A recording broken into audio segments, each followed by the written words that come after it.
AGOO.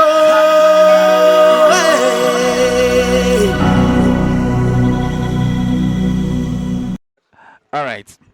Abusia, Yamakwaba, at about AGOO FM, YouTube channel, AGOO FM GH, but money as a subscriber. So what's it? Awuah Dankwah or Bujuma, it's our West dear, more than a minister. And then was I here at the Fefe at the man school be in the school in the journal. Details and more. Yababeji, our honorable Hanson, Apianche, on a assembly member, I won't put more. Jumadi, honorable Yamakwaba.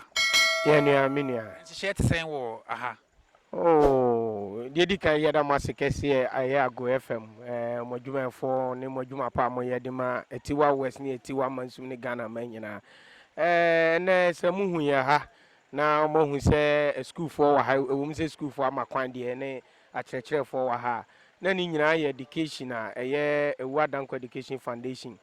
De ato no ho zo wo etiwa West Mansum a ode boa sebe omo onim ngoma na emum no isan sɛ nka biribi nti ɛma mu ntimi mfa enwumasua ɛnkɔnka nti ɔpanyin de asi ne srɛ so sɛ ɔno nso akwanya sɛ biara nyame ahyira de na kodu ɛnam enwumasua nti ɔbɛboa yɛ nuanom na ɔmo nso atimi apagya no ɛno ho adwuma yi biara na yɛdi na ɛmi sɛ bɛyɛ na wɔtwe mmiɛnsa kɔ bosomi ni ɛyɛ roman school yi a wohu ne saa no ɛyɛ titi school isan sɛ yɛka roman ne aka presby na yɛnim sɛ kurom ha deɛ obiara nim sɛ yɛ ha deɛ sɛbi ha na mp free enti bibia a wɔyɛ de boa nyina ɔde boa ɔman ni nyinaa batɔ no nso yɛ bi no ɛwɔ sɛ kuromafoɔ no nso yɛn nso yɛ bi yɛ den ɛde boa ne nnwuma pa a wɔyɛ de boa ɛyɛ akyemarenare nti bɛyɛ bosomi ni roman school no ɛne ɔman ni nyinaa ɛyɛ open day na open day no wɔn to nsa frɛ ɛyɛ Awuah Dankwah Education Foundation ɛma ɛyɛ kɔfaban nankasa baayɛ na ɔbaayɛ no ampa schools no de yɛkyi classrooms ni nyinaa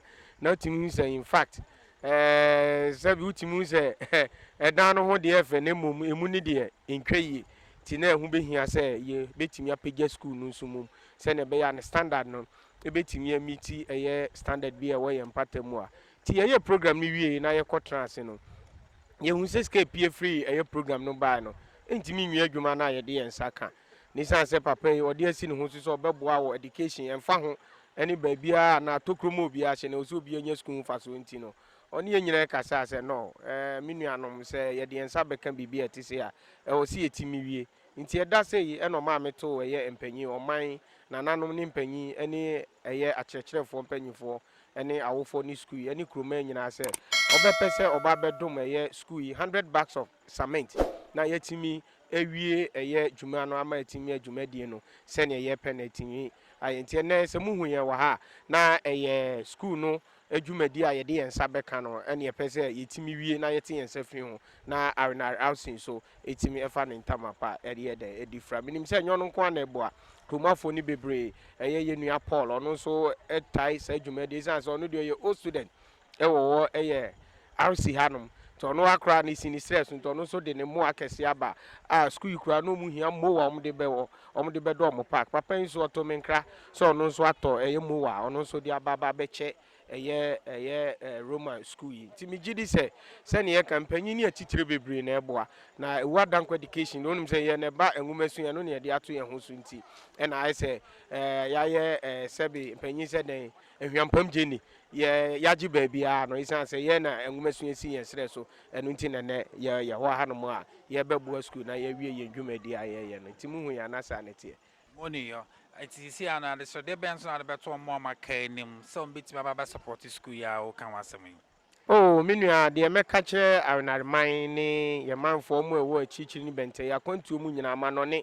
sɛ yɛsrɛ ɔmo mpanyin sɛ kuntu hwan a ne kyia na ɛkɔ sɛ yɛ nyina yɛnyi yɛhu so obi wu wɔ nkran obi wu wɔ ɛyɛ kora yɛde ne ba ne kurom ha no baba besie no te dumra a ɛwɔ sɛ yɛ nyina no yɛ nyina yɛka yɛ ho bom na ɛmoa bi a yɛn so yɛbɛtumi de aboa even sɛ nye Roma asafompo na sɛ even mpo ɛyɛ Roman school no anase kuroma no mu no edwuma bi akeka mu no yɛsrɛ kuromafoɔ sɛ ɔmu nyinaa mɛboa na renare sɛne amoakwata yɛde boa yɛn so yɛnta n'akyi na ɔnso hu sɛ kuro no yɛn so yɛyɛ biribi yɛ den yɛde boa megye si yɛn nyinaa yɛbɛboa a ɛbɛboa ma kuro no atumi afa ne ntama pafira ɛwɔ mmɔden bɔ ɛnɛ kuro no apagyade adu ɛwɔ atiwa wɛse ɛyɛ mmansi mu anom yɛbɛda ase nti abusuan ase na ohun cement ne na wɔno eyiyi no 100 bags of cement enye easy on openi na yade nti abusuan yɛne Mr. Awuah Samuel Awuah Dankwah ebe hwenkomani e bisa no we enye the only project away emre permanent be shada file full documentary eniama awaye yama on by any 100 bags of cement ehun komo na ebe hwe no won say the school for ni bi touch just say eni je na ba ha Mr. Wa yama kwa ba ya menia juma dodo na na wadi na ne de 100 bag of cement then they can wa we ya afefe de ama one or Roman Catholic school mu yo etiwa de se na masi aka no ha na eja ye furuma na ye bibia ahye ha na aban ebo ne homodin bia se ye nso ye boa se na masi kan no me ba bia me fi no abusua sika nim na emo education ya na ama medu ba bia medu enti ye ba fie na ye hu ye nua mo na ye ba school num na ye hu sometimes conditions of some of the schools are na say yenso yeboa na Roman Catholic school omo to nsa frɛ me omo ye omo open day ye baaye ama ye no omo nyina abedi dwuma na omo de call round e schools nim classroom blocks nim na ye hwɛ the way our classroom blocks no situation e wo mu atutu ni ade a na wan hwɛ akwala bi kura akopra enti na ye nyina ye keka ye ho bom na ye be support enti me nso eja keka me nsa se mo kakra me foundation Awuah Dankwah Education Foundation ye nyina ye kan ye ho bom a ye contribute kakra no kakra ye nso ye nsa kan no ene sa 100 bags of cement eja omonje na kakra se betimi a plaster school ni mo e form a etutu ni ade ye betimi a ye ho bibia na ye nye na ye ma ye nua mom a omo wa hai obi ankopra na oba so school na osua de a wanya asomdwe na ode asua adesua de education wo da abusua mu kra na ebi nim senia me mabusua na etie ya wutime yire ho ebomoden a education etimi eyiw ana etimi yi abusua ni nyina kra free ahokyerem enti se eboa na yenua mo enkuma ya omudi achi omo nso etimi enyini ebeye nipa kese ebia na president wom ebia na ministers wom ebia na scientists ni ade nyina wom tie se eboa na conditions around our school ni mo a omode ehwe esua de no ni nyina ayekama enu nti na yenso Awuah Dankwah Education Foundation ya keka ye ho abom na ya contribute kakra yenso ye de babe boa yenim se intimi solve problem ni nyina ya meka ne se yenua mo a omo nso nyame atom sem kakra omo wa kwantuom omo nyina amra na omo meboa emfa ho se wo free kwa ben banso school bia ofu se eka wakoma na ohwe condition e wo ho na enye na ofu se obetimi ya boy nipa baako na won so aba na oba abeboa nti emoamu a na yenso yeguso a ye boy wade sene wodi usika na wonim die omre support parents nso wo fie no advice be na wode be mom se be ya mu free on that chin mene nkole me ba school mene omo ta kasa pi mene parents nso ehia mene omo kasa na afutu a me de ma omo aye afutu a me hu se me maame eno ma na oye mame ene se awofo no mo ani nko oba ne ho oba ne school me hu hiawo teacher ni bi o kire oba de no bomodin anatwe ben no na wo nso e mu a ubisa se ne eno ma asiko meyiwani na otwe ben teacherfo no na de ekoso bia wo no mo discuss na munyina mo hya ade esa eboa pa enti awofo de me de menim se mo pemo ba no eda achi yi enti no ma adwuma sem ene wiase ahokire ema unyiwani se akwala no aduane na esiwo ne di na ko school da bi bomoden na wonso wone wo ba no e wo mu abisa no school e kosen wo mu anu akọ na woni teacher nso akọ kasa na se bibi mpo na enko yi a na teacherfo no ene waka na wonso wahu ekwan abefa so ene wo ba no watu wo ba ne fo enti dia meka no se omoma omani enko omoma no ho na omuntwimen e teacherfo no nso tore bia na edin na teacherfo no mo face problems pi but wo awofo no wo suban ne the way a wo si ni omo relate e kasa no e ma teacherfo no kra etiminya arehemu e de ye adwuma ne mo me teacher ni bia ye friend Mr. Wonder me ma me yare mfie mienu enso e ba say ye yi me free high school because me ntimi ntua school fees because ma me yare no mama edin me papa nso eni hɔ no teacher ni gyina mu atua school fees otua yɛ saa kosi time ama me ho tɔ no wa me yin me free saa school mu hɔ we ni no ma bi a teacher fo ebetimi ayɛ sɛ awofo no mo ben twi ben teacher fo no a no ma nyina ebekɔ bɔkɔ nti afutu a me nso me de bɛma awofo no no that's it. And I'm saying last night me tea story. Teacher in now so we share no one na. Oko em so oko join e British Army kakra na my losing the contact na me guso a me hwehwɛ anytime a me nso me nua mo abrochi Britain ho me ne o kasa me a me nso ma ye se emre ba mu a mekɔ na me nso makɔ akɔhwehwɛ no se at least me hu no na me nim sɛ wo hia bibia mfiri me hɔ na emum nipa ya ade a osa yi na me nso me ende na ase ekoma no na onu nso hu dia oyeye dua odua no mabra bomu no aba odua no mabra bomu no no onu nso hu eso mfaso a aba ama tiwa man ne oman Ghana nyina I share that bebre Pamcho we ye science project aye excavator we syringe any hamana wo mu ade wo pane no na ye de aye sa de wi nti opompia na pressure na ama na ba low na san ama na ba high nti se mu hu a ye science project aye wo school a na we so ye lorry aye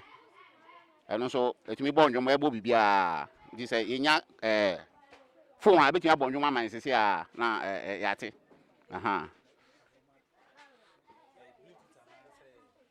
Bluetooth. Ka no. Waso.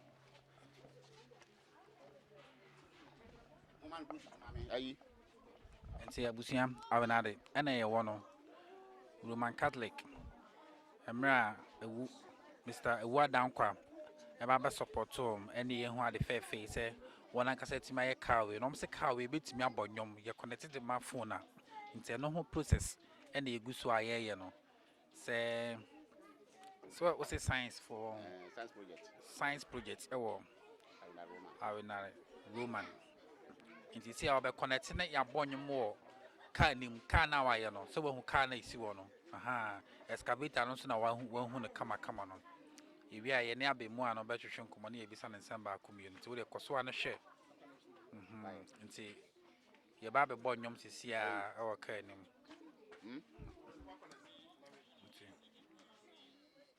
nti eno na oguso a o ye no nti oguso connect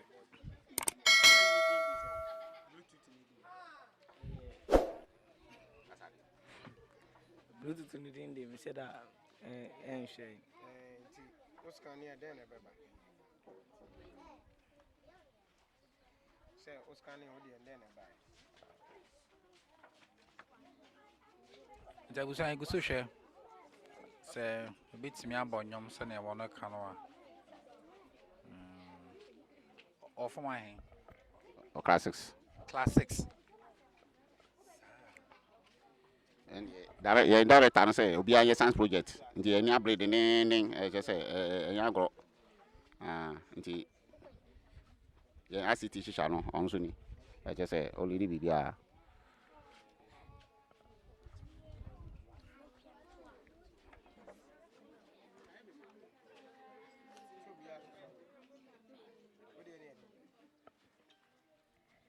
nti yeguso hwe yeguso hwe ye connect Bluetooth na mano na ye de abonyom nti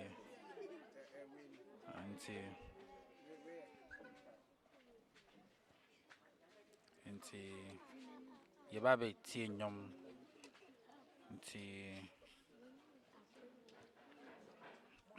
connect bibia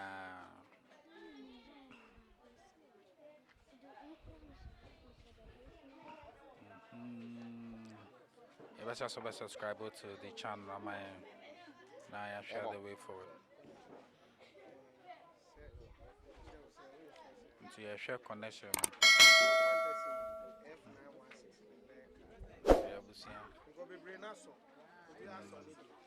and it will be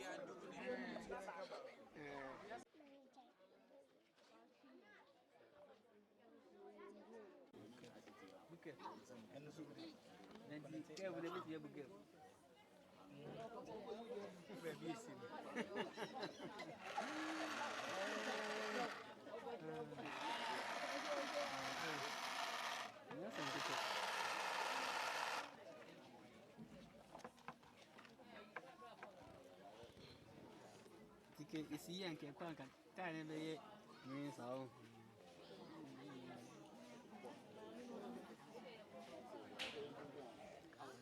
bedroom na annual limit Okay.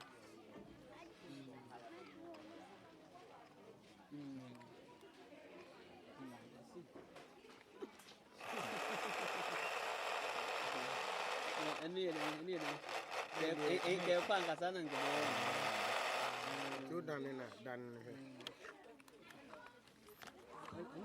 ano si mood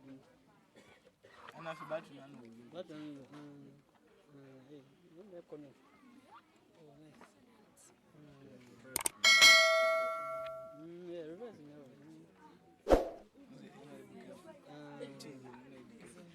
okay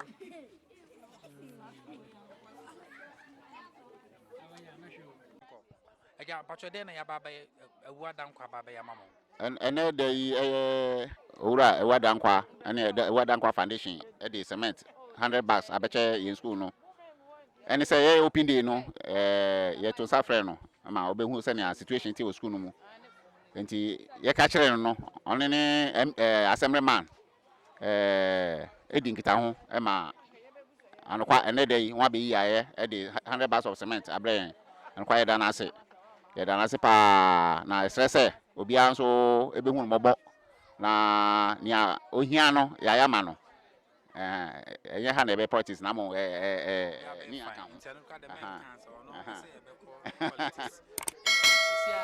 No, be make good use of Niamana and Abraham. Anokwa ye viable SMCPT mekan ye be chance na no chene ya with assembly man na we say na be ya adwuma na ansa na ebe bu isu ya bu e be say ye the cement na go classroom won ye be hia classroom de dwuma enti ye be chance na no chene ya na ho kwan ya be fa so a ye be kan dem ho yina kama na school so etumpon and you say most science students no motimi aye project bi chese musa project we there one kasa kan niamwa ye chen excavator ne den project na excavator ni Benz car no etimi bonjom bluetooth na wode ahim nti etimi bonjom move bibia na excavator nso egina ye the syringe ni ade mamoja ni ye de man sui na ye hama na ye enti excavator etimi twa no ho esa awea bibia nti sei no ye pe improvement wo Benz no okwan ya be fa so a ebe ko nanim na ebe gina na ebe stop eno na sei ye ebi sei ne de connection famu a eno an sei ko nanim ayo engina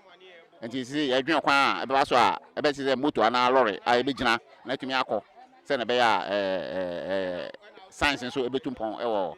district mo a challenge ni saying school ye challenge no any challenges in the dosun okay I'm from the science department science department na say ebe hia mo kakra un say ye to niamema bi wires ni led no mo niamema de aye nema no nti na school so capitation e ba no ya na iso nti na ye break kakra nti hia moa efi any computer lab any science lab nti e be sere pen for say be ya o meboae o computers na ye nyakwan de a kire mfra na de ye ramase performance so to say oh performance in the district in the meeting aka say A1 if they call reading competition no ye the 9 competitors na call in the district emu 8 qualify na mo ye be call regionals no na district say eska hwan ni kakranti o select mienu first second class 1 first second class 2 first second class 3 na first second no emu mienu afia under the Roma ha je de won kokofodua no so no anokwa ye nipa mienu na ekoye no but so this oboa this is my place second nti the whole eastern region nti e national level e wa Accra che say na the Roma de obi amba mamotrinkwa ye da wase Headmaster papa mama bacho bra mama bacho we den Me pacho me chama wa ha. My PTA chairman. PTA chairperson. All right. Eti wadawma adie ben na ura ewa baba ya mamo. Oh, yeah, dana se. Fi se ni eni da so bia wo school mo ha. Fi sie school da na ebubu. Na ya refo sem na di nnua. E na na sunsun akire nyina. E ma na hema ba ha. Nyame nko a ode ne nsa so mu ne ka ye bu okuno. Eti bra ye ba PTA na me ba e wo school mo ha sei. Iti bra ye ba ye no mo sesi aye be ne de no mo se ne ye beto aba ne ya pe de obedi ye ni mo school ne betime no wo mu nyina ato ye ni hwem so se me momu na metimi agina honom me ye frɛ me Janet osei enti wo mo kan me so me mpushi miti ti mi di wo mo ani mo anem ka cho mo se de bi se de school da na aye hu enti ye ntwa bo bi mfama awofo no na ye ntua ne mfam enye adwuma ne kakra na mo so pene ti ye nye iska kakra ne ye de to cement ai anwea egu ha eti etogu ho no ne yesaye ya ne yesenye sika kakra ne de to cement na yesa start ye ne etwagu ho no ti etwagu ho no ye hu se ye chese yesum da no P6 P5 yesum tugu na ye ni boafo bia ye no krampo no ensu etwen mi ankasa ye so blog mi a bibia me pacho wo mo ba ya na me say ye to ye nsa frɛ ne nanse ya program bia wo be ye ma ye ne tam wo wura school da no mo no na ohun say school da no enye na nkwala no so se de wo mu susu ni mo ade no akoba ne sa no e na wo hye ye bo say obebre o ma ye 30 million the 30 million na chire na o sa de nkraba say obe ma ye cement 100 bars e na wo de buy enti asida kase ne de be ma no fi se ne ni enida so bia wo sa school we mu se boafo bi eba no aba be boaye enti asida de ma ne se ye pa ne che wo kwa wontwe nani fa ma hwe school da yi e ma se se ye nya JSS yankola ne koduru e fa ha na che se school no na agi nsemu enti yesre na da JSS nko na se sia no ehia ye de nya JSS na no nko na ehia ye se sia so ye das pa AGOO